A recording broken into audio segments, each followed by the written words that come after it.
Welcome back to part 2 of our episode 2 with Susan Marryatt. I've already learned so much from your sharing in part 1, Susan. Now maybe let's talk a bit about your current role. How does your day look like as a team leader in a women counselling program? Yes, definitely, Erica. Thank you.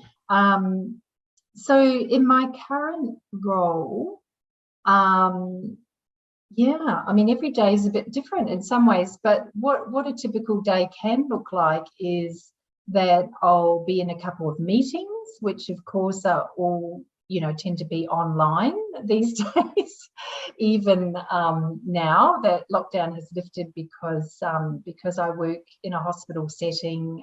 It's called a sensitive setting, and we're quite cautious about group meetings, so we still meet online for now. And that could be with a particular working group where we're working on an issue together, or developing new guidelines or reviewing processes. Just depend, a MARAM working group, MARAM alignment working group, for example, is one of my working groups. Yeah. So there'll be a couple of meetings for sure. One of those might be also providing supervision to one of my staff. I supervise a lot of staff that is often online, but can be also in person. Yeah.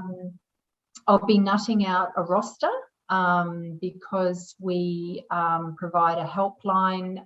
It's shift work and there's a roster, and there's always gaps popping up, and people either becoming unwell or being exposed, having a COVID exposure, takes them off the roster for a number of days. So, I actually have a senior on my team who manages the roster most of the time, but she and I, between us, can be nutting that out. I'll be, if it's timesheet day, I'll be signing off a lot of timesheets and making sure they get to payroll, hoping I don't miss anyone. And I might be following up with a mental health team or another provider regarding perhaps a high-risk caller or client from the evening before that might have come through on our helpline. So I provide the daytime follow-up for our, more concerning callers or high-risk callers. And I also often are having quick and focused hallway meetings with my manager, just, catching up about 1,000 different things. I walk around a hospital. I try to get some, exercise in that way, go and get my coffee.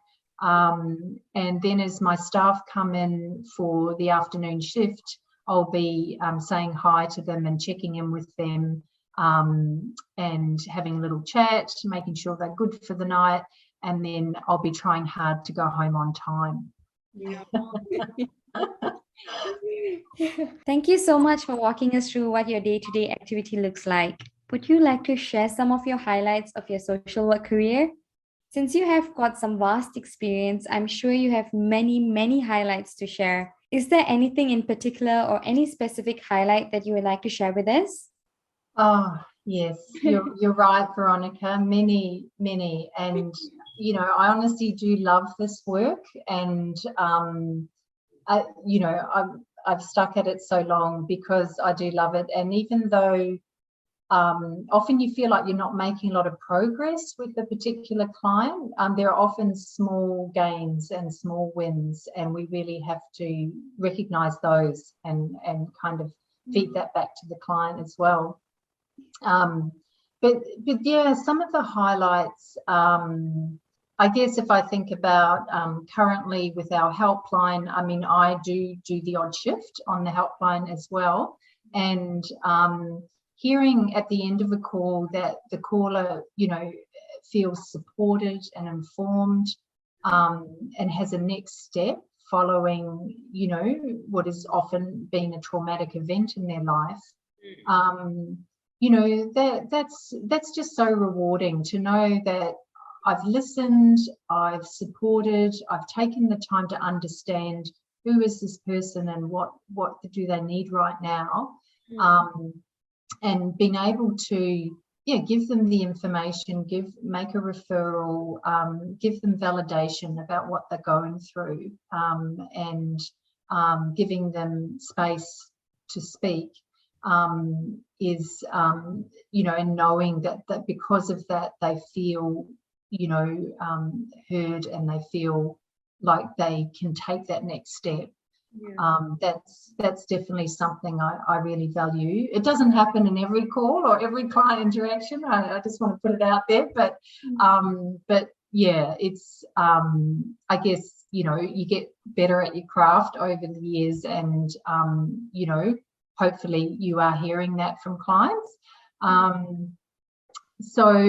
And also in a similar way, I mean, in my private practice, I've had some fairly long-term clients. The longest client I saw was over 7 years. And that wasn't every week by any means. And by the end of our time together, that client was seeing me sort of monthly or 5-weekly via telehealth.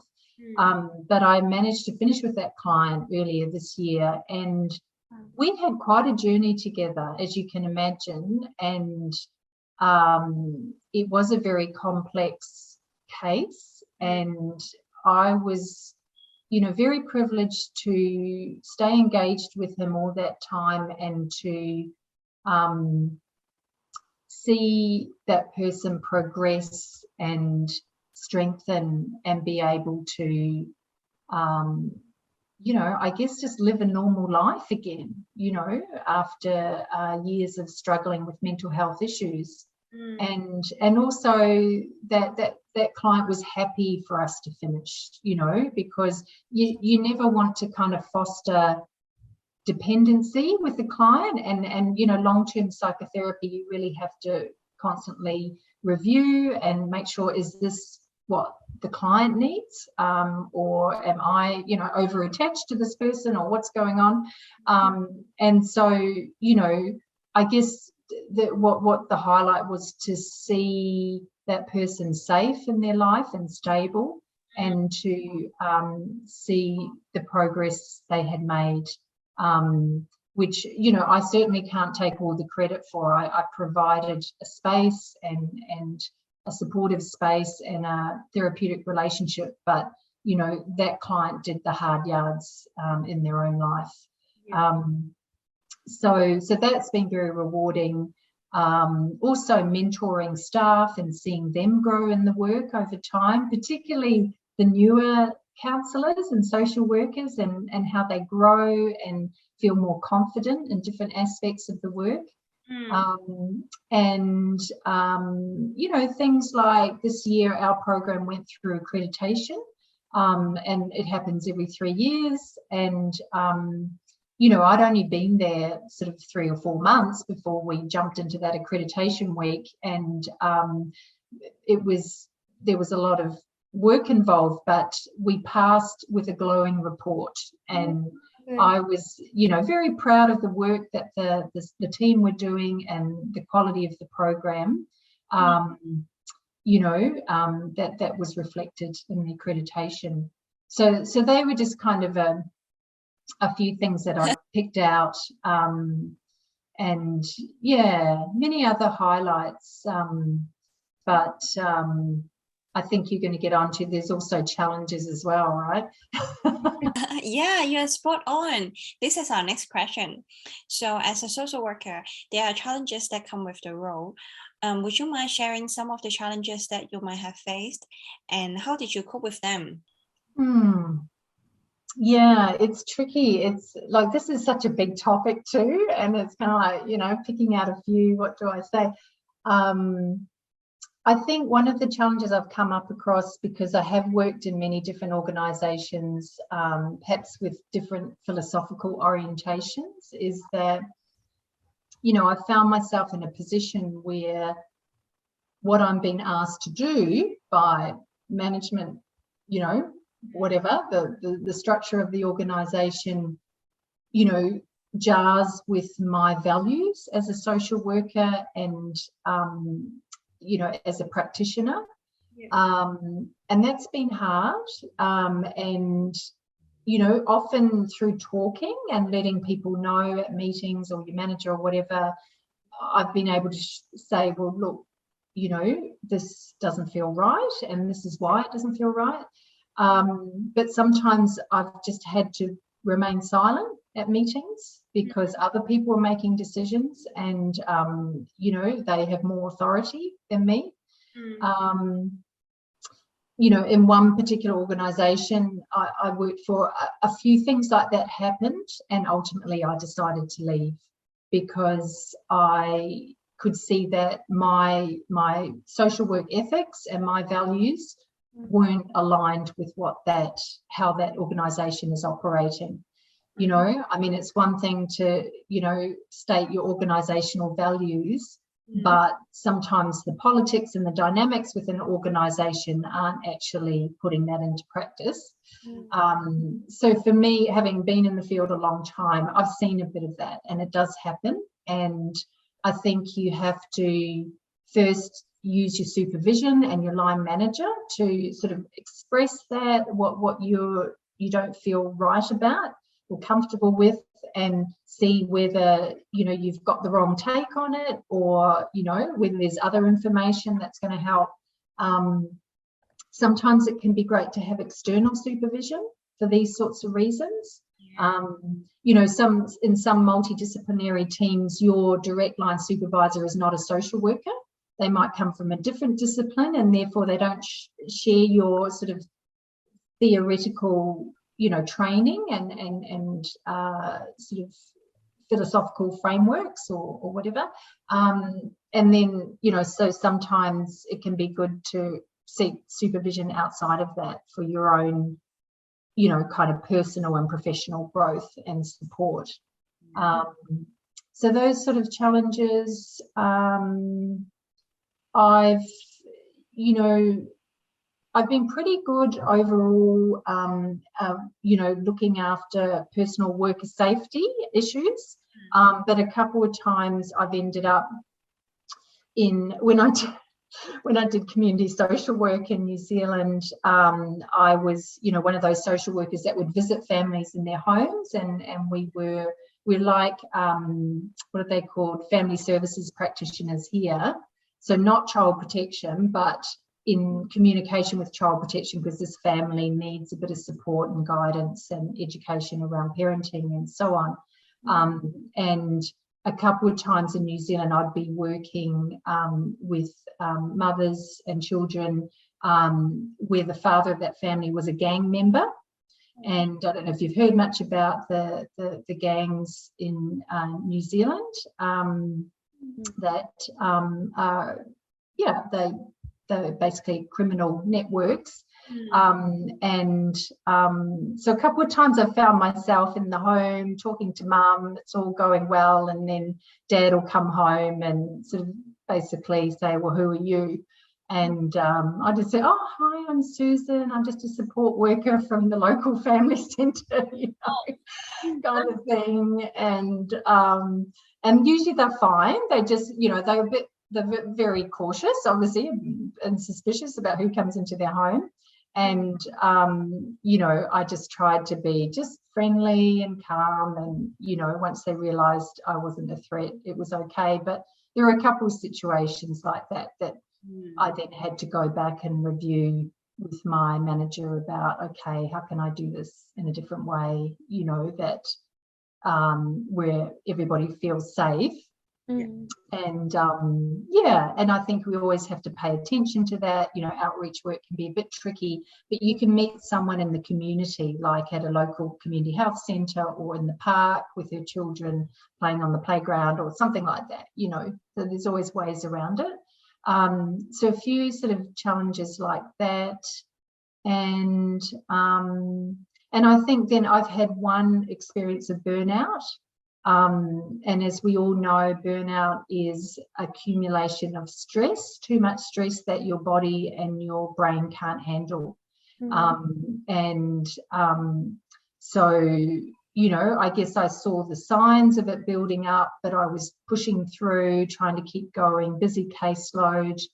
And then, my health just went down, and, I felt the anxiety, I felt the panic. I've had a couple of panic episodes in this type of situation, and also, got sick physically. So what I learned from that was recognize the signs early.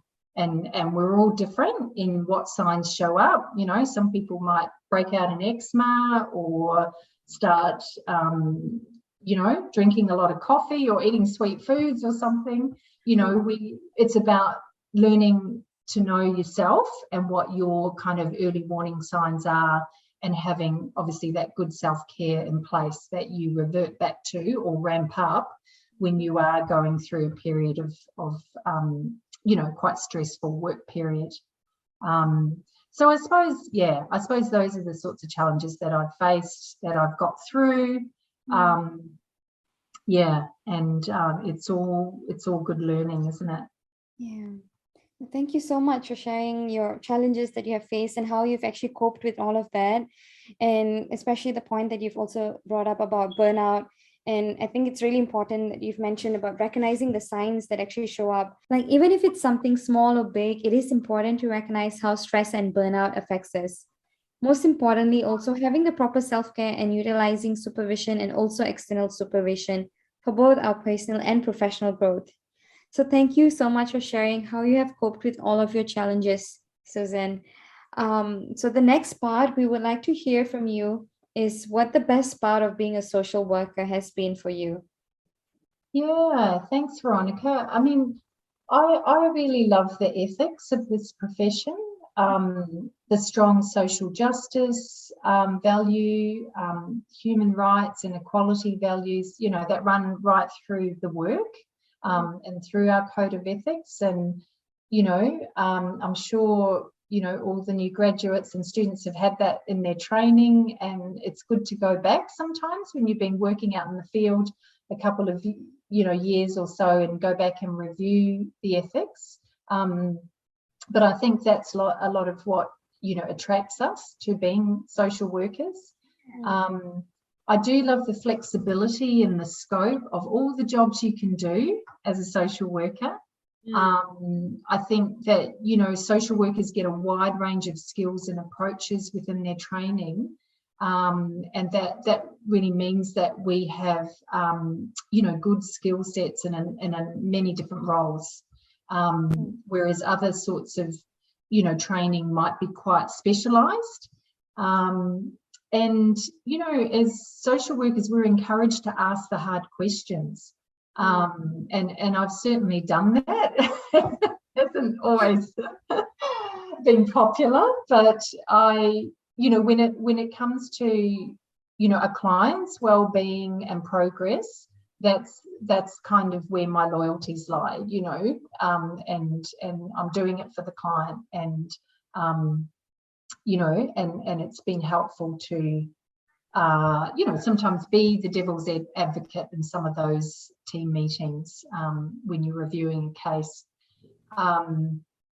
I also, like that social work approach around, as I mentioned earlier, about seeing a person's challenges in an ecological way, as in the person is not the problem, but how society blocks or mistreats them is the problem. And that's, we bring that understanding to our client situations. And we're not an over-regulated profession like some of the other helping professions. And I think this gives us more freedom to be innovative. So, I like those sort of things. Yeah, definitely. Social work approach, values, and ethics are also something that attract me to this field. Thanks for sharing with us what the best part of being a social worker has been for you, Susan. As we are approaching the end of this interview, are there any words of encouragement or advice that you would like to give to our listeners? Yeah, thank you. Erica. Yeah, it's a good one to sort of finish off the interview on, isn't it? And I did think about this question and wrote down some key things, because, you know, there's so much you can say when you've been doing this 30 odd years, but, you know, I thought about, you know, what would I have liked someone to tell me when I started, you know, on this career? And so I've just jotted down a few things, and I'll be succinct with them.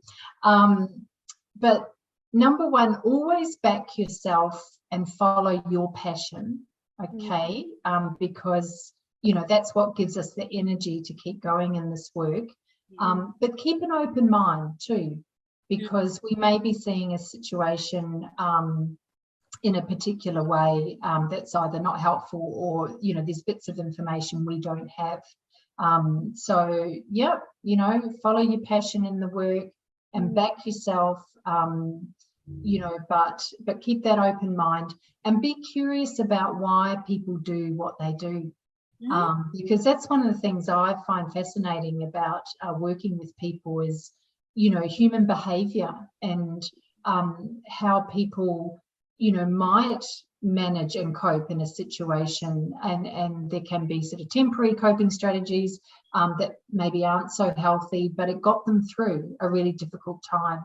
And then, you know, they develop with support, or even without support, they might develop more, you know, kind of healthy coping strategies and positive behaviours. But just come from a place of curiosity, never judgment. You know, that's really important. Be curious. Next one I'd say is it's okay to have many different paths in your career and short-term roles. As I've said, you know, that's okay if that works for you. Next, surround yourself with good mentors and always seek supervision. Okay, this is like the lifeline for social workers and counsellors and so on. Many other helping professionals like psychologists. The work is stressful. We do expose ourselves to vicarious trauma and other difficulties because of the nature of the work, and supervision is going to be your space to be supported to process stuff and to get information and advice, and it will keep you sane. You know, that's what I've found. I've never bumped off supervision. I've always, if I've been somewhere where supervision isn't sort of readily offered, I have asked for it and kept asking for it until I get it. It really is very important. Next one, number 4, build healthy relationships with your team members, okay, because they're your support network in any program. Also with your clients, obviously, because if you don't build that rapport and that respectful relationship in the beginning, you're really not going to be able to do effective work with that client. And also with the stakeholders, the communities that you're working with on any particular program or project. And if you put energy into that in the beginning, from that base, anything is possible. You know, I truly believe that. And I've done quite a bit of community development and community projects along the way as well. And by taking the time to getting to know those communities and how they think and what they understand around this issue, it's really meant that the project's been a lot more successful. So building those healthy relationships. And number 5 is understand your worth. Okay, don't undervalue what you do. And where this kind of comes to the surface a bit is in private practice. Like the way the Medicare rebate that is offered to mental health social workers is not enough to cover the cost of the session. So, you know, often social workers that start out with private counselling work, they might think they have to bulk bill clients or something along those lines, but you can't actually run a business that way. And I see it as sort of in a way undervaluing the profession and what we bring to this work. And also in private practice, what I have found that if I have a client on a healthcare card, they can get the Medicare rebate to cover part of the cost. But I always discuss with them a small gap fee. And most people can pay that, you know, I'm talking like $20 maybe a session, depending on their income. And what I have found is that if they actually invest that money in their therapy, they are more likely to turn up and more likely to really fully engage and get the value out of it. And we sort of, you know, often come from a charitable place in social work, and we think, oh, these people were on Centrelink pensions, they you know, couldn't afford to pay for their counselling. But I don't agree with that approach. I think the more that they are invested, and it's got to be something they can afford, but they can also go off to community health and access free counselling there. So it's, you know, I guess it's all in that kind of message of don't undervalue what you do and the work you do. Yeah. And then the next point, I want to share a gem from a supervisor I worked with, and I wish I'd known this much earlier in my profession. I was probably about 10 years in or something when I had this supervisor, and I was working in family violence, and there were quite traumatic stories going on, you know, from clients telling you this story. And what my supervisor told me was that when a client is telling you their traumatic story, try very hard not to picture the image in your mind. Okay, of course we take notes, we'll take details as part of an assessment, we'll write things down, but try not to picture that story of what that person went through, whether that's a bushfire or family violence or, you know, a horrible accident, because many of us are visual thinkers and learners, and once you've got that image in your head, it's really hard to get rid of, you know. And it will stay with you much longer than if you're just kind of jotting down notes on a page sort of thing. And once I actually understood that and started practicing it, I think that was really key for me doing the trauma work that I do. One of the key self-care things was that I didn't visualize what that person had been through. It didn't run like a movie in my head. And therefore, it was easy for me to shut my notebook, you know, leave my work at the end of the day and say, that's not my story, that's her story. And I can leave that behind. My work is done for today. So, yeah, that was something that I've personally found really helpful. And that kind of leads me on to self-care, which is, you know, a topic I talk about constantly to staff and my supervisees. And, you know, having a self-care routine, little things you do every day and then once a week and once a month, you know, like once a month I always get a massage. That's my self-care, you know, thing that I spend money on once a month, and it's just worth every dollar. But, you know, there are little things you can do every day, you know, like go for a walk, do a meditation, you know, eat healthy food, talk to a colleague that can really assist you to process and let go of the stresses of the work. And I believe, you know, daily self-care is the difference between thriving and burnout. And I know the times where I have burned out the once or come close to it, my self-care had really dropped down by that stage. So develop your own routine and follow it no matter what. Don't compromise on that, okay? And there'll be different things for different people. So there's not one self-care formula that will work for everybody. And then finally, just a note about keep your case notes brief and factual. Okay, we're going to write a lot of case notes in our career as a social worker. And, you know, no one's ever going to really read your notes in great detail to assess your writing style. They just want the facts, right? you know, they pick up that client's file, or, you know, the client is passed on to the next person. They just need to know the facts of the contact, the interaction, the risk assessment, and so on. So just keep your notes as brief as possible, because I've been, you know, trapped in this in the past, and seen other social workers who stay back, you know, after knock-off time to finish off notes. And, you know, sure, sometimes you have to do that with urgent notes. But sometimes you can complete non-urgent notes, you know, the next day or whatever. But what really helps is just to keep them brief, and don't, you know, write in a long-winded way, because, you know, you only need to get the facts down. So, yeah, so those are my, you know, 8 hot tips for social workers. Wow, that is such an amazing 8 tips you've given us. Personally, for me and for our listeners as well, I'm sure it is something we can practice and implement in our own careers, as the tips are very practical. Yeah, exactly. Yeah, thank you for sharing. You're very welcome. You're very welcome. Yeah.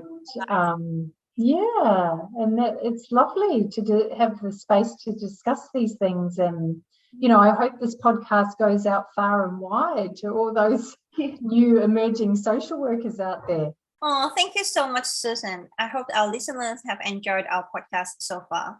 It's been a pleasure talking with you. It was really a deep and insightful conversation. Thank you so much.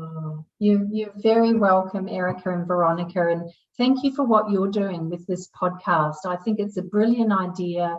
You know, podcasts are all the go at the moment. I have my own favourite podcast that I listen to, and I'm definitely a follower on this one. And I just want to wish everybody, you know, a very happy new year in 2022. Gosh, let's hope that it's quite different to 2020 and 21. I guess, you know, we're still kind of learning to live with the virus, but I certainly, you know, want to send best wishes to all the social workers out there, and I hope you get a bit of a break over summer, and, you know, come back sort of refreshed for the year ahead. So all the best to everyone, and thanks for having me on, ladies. This has been a lot of fun, actually. It's our pleasure for having you. Thank you so much, Susan. Thank you so much. We hope you have enjoyed this episode. Thank you for tuning in and supporting our podcast. Don't forget to subscribe to our Apple Podcasts, Spotify, and YouTube channel, and turn on the notification of our channel so that you won't miss out on the latest episodes. If you enjoyed this podcast, feel free to leave a 5-star rating or a review. It will really help this podcast to reach more people. Follow and get in touch with us on our Instagram, Facebook, and LinkedIn pages. Tune in once every 2 months to listen to us and experienced social workers talking about all things related to social work. Take care and stay safe.